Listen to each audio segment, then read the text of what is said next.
కడుపు నిండాలంటే పిజ్జాలు బర్గర్లే తినాలా ఏంటి? వద్దండి, మార్కెట్ నుండి చిక్కుడుగాయలు తెచ్చుకొని చిక్కుడుగాయలు తింటే చిక్కుడుకాయలు కాదే, చిక్కుడుకాయలు. చిక్కుడుగాయలు తింటే చిక్కుడుకాయలు బాగానే ఉంటాయి, గోరు చిక్కుడుకాయలు బాగుంటాయి, పీచు పదార్థం బాగుంటుంది బీరకాయలు చిక్కుడుకాయలు అన్నిట్లోనూ. కానీ చాలా ఫాస్ట్గా పీచు పదార్థం క్లీన్ చేసుకోవాలనుకున్న వాళ్ళకి పీచు పదార్థం అంటే మనకు మోషన్ రాదు కదండి, పెద్ద వయసు ఉంటుంది కదా, అలాంటి వాళ్ళకి మోషన్ ఫ్రీగా రాదు కదా. అలాంటి వాళ్ళు అంటే వారానికి 2 సార్లు అన్నా కానీ సరే ఇలాంటి బీరకాయ కానీ చిక్కుడుకాయ కానీ గోరుచిక్కుడు కానీ తిన్నారనుకోండి చాలా హెల్దీ, అంటే చాలా హెల్దీ.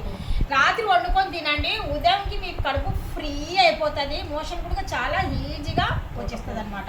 అంటే ఇంకా మనం ఏది పడితే తింటూ ఉంటాం అప్పుడప్పుడు, అలా కాకుండా ఇలాంటివి తింటే పీచు పదార్థాలు చాలా హెల్దీ. డాక్టర్స్ కూడా ఇదే చెప్తుంటారు, పీచు పదార్థాలు తినచ్చు, మోషన్ అనేది ఫ్రీగా వచ్చేస్తుందండి, చాలా మంచిది, హెల్దీ కూడా. పిల్లలు కూడా మనం అప్పుడప్పుడు ఇలా వండి పెడుతూ ఉంటే ఇంకా వాళ్ళ కూడా అలవాటు అవుతుంది అనమాట.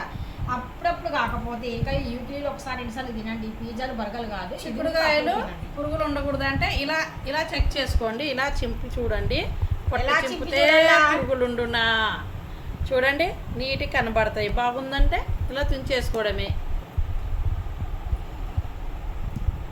ఇలా చింపండి, ఇలా తీసేస్తే వచ్చేస్తుంది.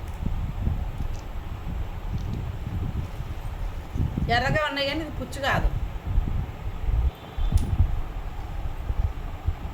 మా అక్క ఛానల్ కూడా ఉంది, మా అక్క ఛానల్ పేరు అయితే ఇంకా ముసాఫర్ ఏ పేరే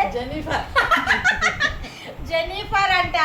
మా అక్క ఛానల్ జెనిఫర్ చాలా బాగా కుకింగ్ చేస్తుందండి, తను నిజంగా చాలా బాగా కుకింగ్ చేస్తుంది.